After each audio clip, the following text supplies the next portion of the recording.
Hello, you're watching Half Asian Tarot Queen. I am Elisa, here to do another reading. Okay, so it looks like there's a message coming in or something changing. Maybe this message is coming from this Emperor. Let's see. Okay, so when I pull down this Emperor energy, oh, so we've got this toxic Emperor. And we're trying to, this came through in yesterday's reading, which I'm going to point here. It was like Highlander, there can be only one. But having to draw boundaries around a situation. Oh, okay. All right. So this is interesting. So some situation or karmic cycle is coming to an end. It looks like there's an opportunity coming to this Queen of Swords.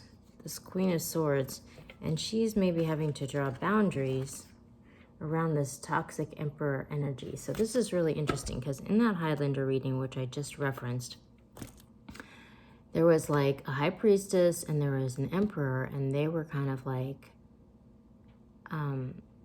battling it out. And the Emperor was kind of like he was kind of like not doing any of the work, not carrying his weight, and the High Priestess was kind of having to do everything. And like that situation was sort of like coming to justice. So it's almost like, yes, there's this toxic, distorted Emperor energy, and this Queen of Swords has this really good opportunity that she needs to protect from this energy. So there's that. Then when I pull down the message that's coming in, oh, interesting. Okay, so we have the Page of Pentacles, the Ace of Swords, the Five of Wands, and the High Priestess again. So that's interesting because I was just talking about this High Priestess energy. There's this conflict, there's this truth coming out, and there's sort of like tangible movement forward.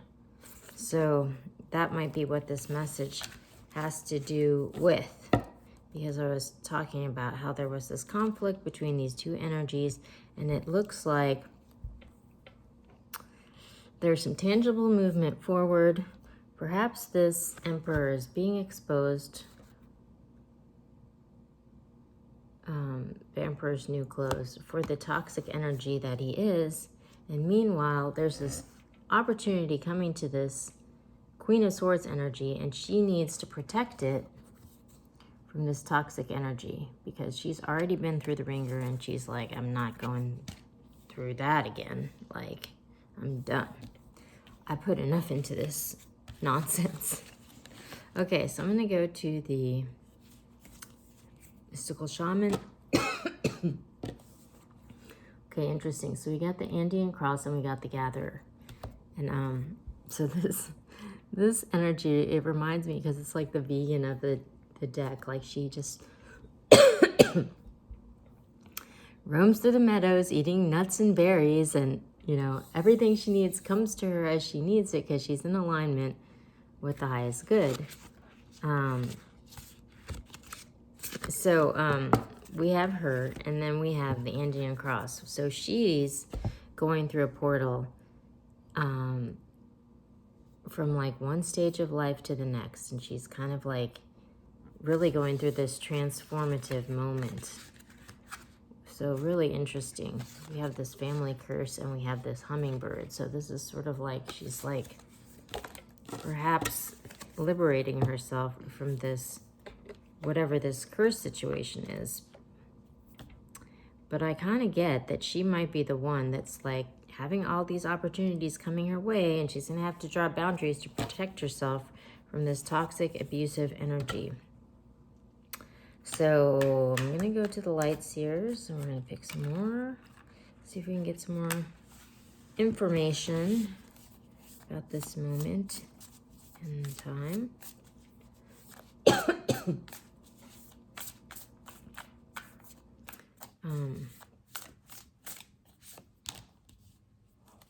Interesting. Yeah, but the other thing, oh my gosh.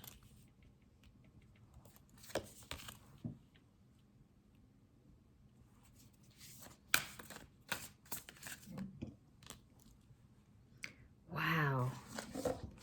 Oh my gosh. Okay. Oh. So at the bottom of the deck, we have the Devil, which is, again, this super toxic energy. So this is coming up twice. So there's definitely some supercharged toxicity around. But what's interesting about this deck, oh my gosh, and right under that, we have the Three of Swords. Wow, this is really interesting.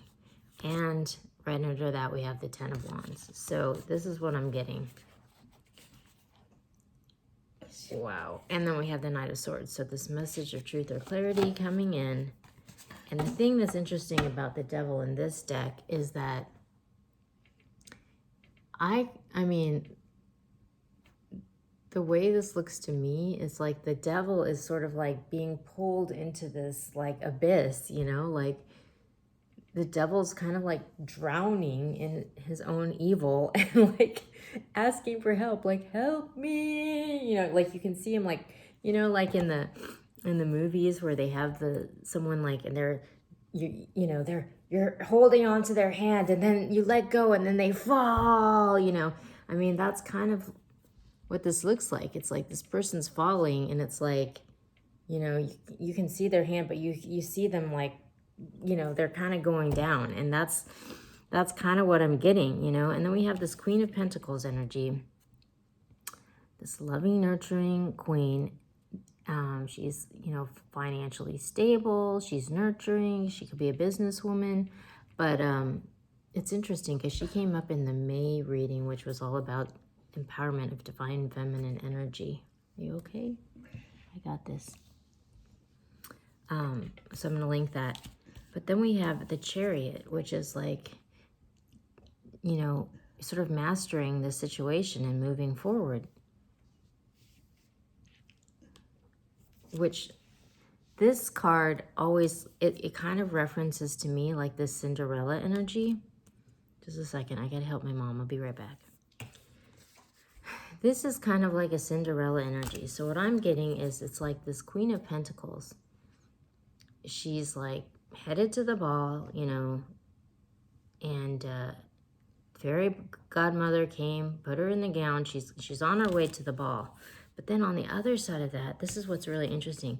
We get the King and Queen of Wands next to each other.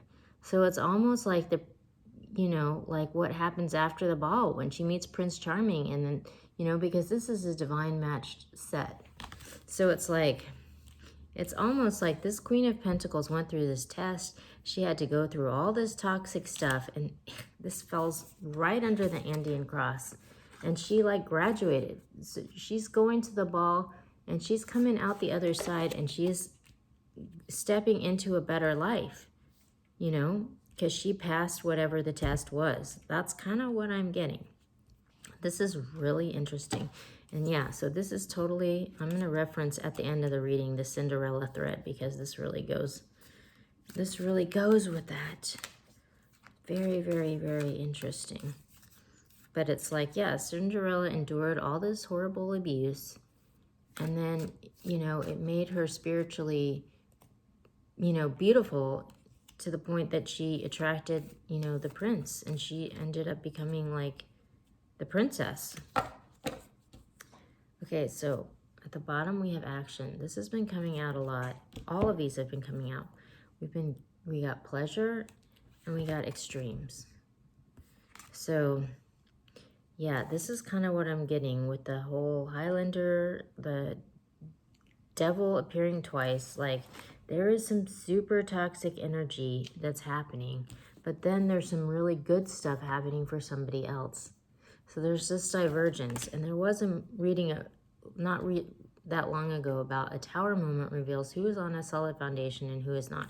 So it's almost like these people are going their separate ways. Like the stepmother and the stepsisters, you know, they turn into pariahs, and then Cinderella goes off to become the princess, you know. But like whatever is happening, They're moving forward. The path has been revealed. We're going from the darkness into the light and into the new era.